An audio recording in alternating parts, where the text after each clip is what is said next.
Hi అండి. మా అమ్మమ్మ అయితే పండక్కి ఎంతో క్రిస్పీగా టేస్టీ మురుకులైతే చేసిందండి. మేమైతే లంక చెగలు అంటామండి. మీరేమంటారో కామెంట్‌లో చెప్పండి. ఎలా చేసిందో చూద్దాం.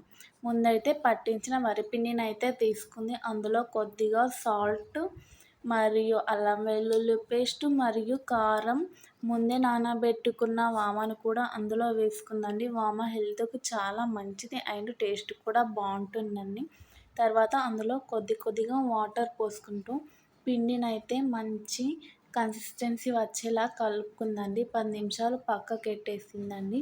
అప్పట్లోపు పొయ్యి మండించి బాండి పెట్టుకొని అందులో ఆయిల్ డీప్ ఫ్రై కోసం ఆయిల్ పోసి ఆయిల్ బాగా హీట్ అయిన తర్వాత మురుకుల పీటలో పిండినైతే ఫీల్ చేసి అందులో అయితే పిండిందండి. చాలా బాగా పొంగాయండి.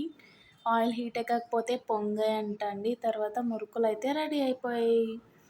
మీరు కూడా ఒకసారి ట్రై చేసి టేస్ట్ ఎలా ఉందో చెప్పండి. Please subscribe my channel. ఒక చిన్న లైక్ వేయండి.